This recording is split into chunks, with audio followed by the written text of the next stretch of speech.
Revolutionary greetings, comrades.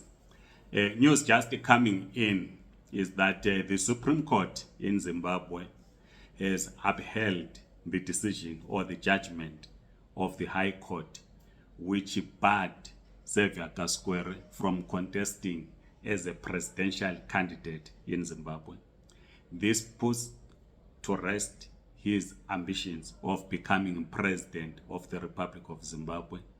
In other words, it is the end of the road for Saviour Kasukuwere.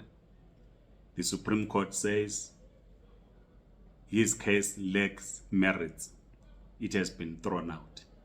So the name Saviour Kasukuwere will not be in the ballot paper on the 23rd August 2023. But why was Kasukuwere important in this election? We'll recall that in 2008, or starting in 2006, or even before, there were internal discussions in ZANU-PF to hand power to another person other than Robert Mugabe. When this failed, particularly at the 2006 Goromon's Annual People's Conference, ZANU-PF Annual People's Conference, later on, Simba Makoni decided to stand as an independent. Dr. Simba Makoni in 2008 pulled 8% of the vote, which forced a runoff in 2008. Many commentators were expecting that if Saviour Kasukuwere was to contest as a presidential candidate, he did not stand a chance of winning and becoming president of the Republic of Zimbabwe. But many thought that he was going to pull around 5 to 7% and force a runoff, which would then happen sometime in October 2023. ZANU-PF will not risk a runoff. ZANU-PF wants to win elections on the 23rd. So the blocking by the courts, blocking of Kasukuwere, means that the chances of a runoff are now slim because other candidates are weak, because Kasukuwere was going to garner votes from the disgruntled members of the MDC, Triple C, and get a chunk of the vote from ZANU-PF itself. Now that is no longer a candidate. Chances of a runoff are now getting slimmer. But this judgment also sets a precedence to some of us that are in the diaspora, that if you have not lived in Zimbabwe for 18 months, you do not contest. We will discuss further in the next video what this means, particularly those that are in the diaspora. But we have seen others that are in the diaspora will go to Zimbabwe, contest, and become members of parliament. But it is not about him having stayed more than 18 months outside Zimbabwe. It was about him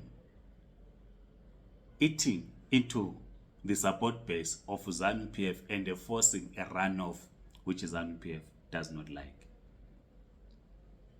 But again, this judgment by the Supreme Court, it might have, I'm talking under correction here, it might have an effect on the Triple C court case in Bulawayo. We just released a video that Triple C has faith in the judiciary system in Zimbabwe. And we've said in the previous video that it hopes that the Supreme Court will be objective and allow its 12 candidates in Bulawayo to contest.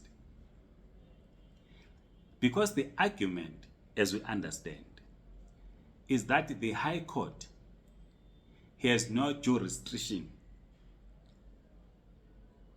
on electoral matters. These matters of the candidates in Bulawayo, including that of Kasukuwere, are matters that should be put before the electoral court, which in terms of the law, you approach the electoral court within 10 days of the nomination date. So the argument at the Supreme Court by Triple C would be the High Court erred by deliberating on the matter brought by ZANU-PF supporters and they made the judgment it made in blocking Triple C candidates and others from contesting in Bulawayo. And they would then want the Supreme Court to rule that the High Court had no jurisdiction in the electoral cases.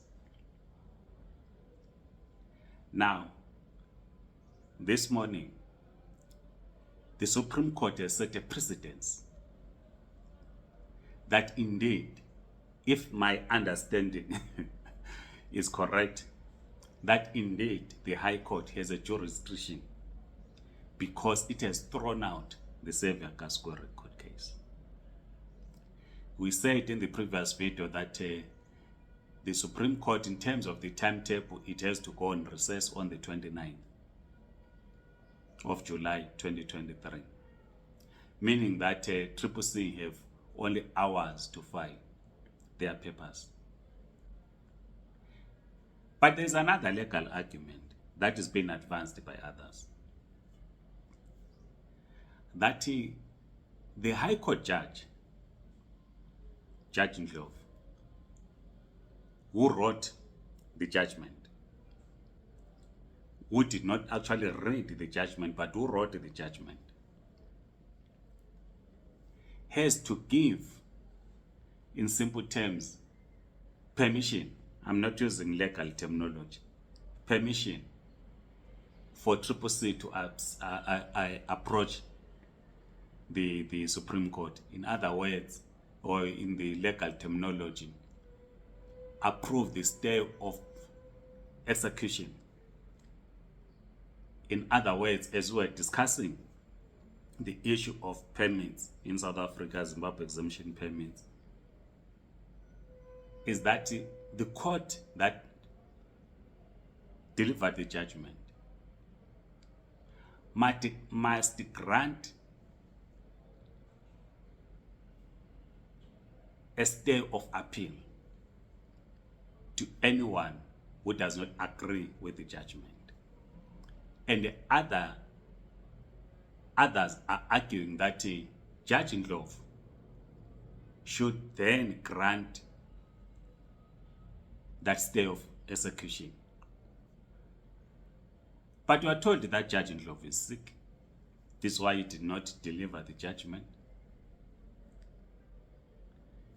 It might then require that Triple C should then approach the Chief Justice